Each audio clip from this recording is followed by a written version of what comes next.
How do you build a brand online, but at the same time have a private life and stay very, very private, even though you have to be on social media?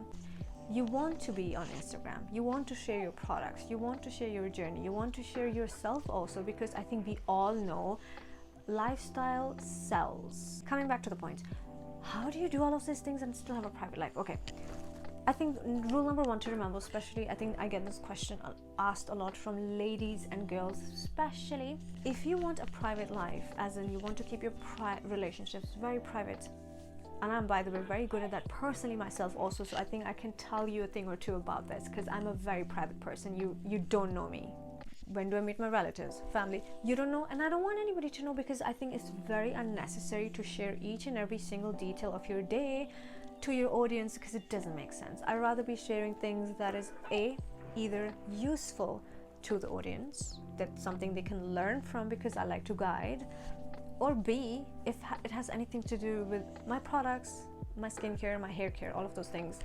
You have to have this little structure where you are like, okay, I have ABC products, so every single day now, or every other day, well, I think every day, you're going to be posting stuff almost every day. I think nowadays everybody posts every day anyway, so might as well make it a bit more strategic. So you post about your products, about your services, a 1/3 in a day. Let's say if you're posting 5 stories a day, or even 10. Yeah, okay, let's start with 10. If you're posting 10 stories a day, which is actually a good number to post, make at least 2 or 3 of them about your service, about your product, about any sales, any discount, whatever is going on. That is like 20% of the brand and the product. But now the 80%, you have to do a little bit of lifestyle, a little bit of guidance, a little bit of other fun things, share some recipes. I love doing that. You can share whatever, which may have nothing to do with your personal life, where you think, ugh, I overshared too much. For example, when we have guests over, friends over, I am not sharing friends and guests and our talks and our conversation, none of that. I rather just sit down and enjoy the moment. But what I will share is the pizza we made at home, or the pasta that I made, because I love making pastas, or the food that we ordered.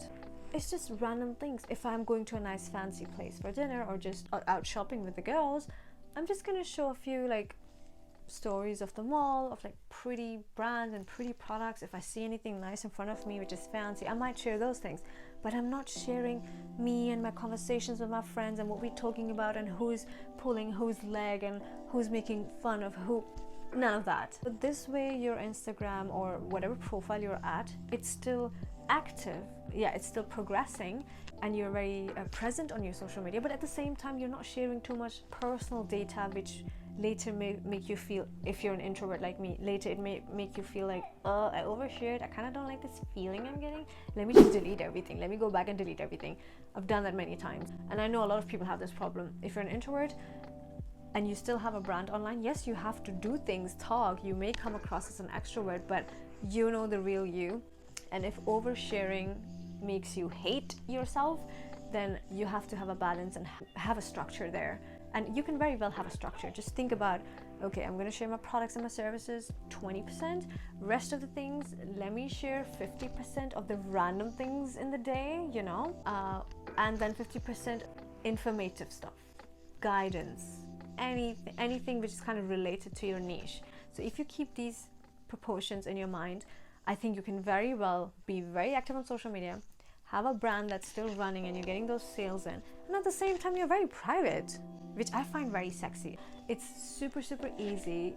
No offense to people who do it well. I think it's an amazing thing if you're able to be out there so much. I find it super, super sexy to be on social media, have everything going, but at the same time you're a very private person. How did you manage that? Like, people can watch my profile all day long and be like, oh yeah, I know this person, this, that, but they actually don't know what I'm up to. What am I doing? Am I facing something? Am I happy? Am I relaxing? What am I doing today? You don't know, right? I like it that way, basically. So I think it's very easy to be all out there, share everything, every single detail. That's kind of also unnecessary. It's very easy to do that. You have your social media now, camera on, you're fine. Move, get along, do it. But doing it strategically where you are there, but you're still very, very preserved and very conservative, maybe is the word, I don't know. I think I find that quite hard.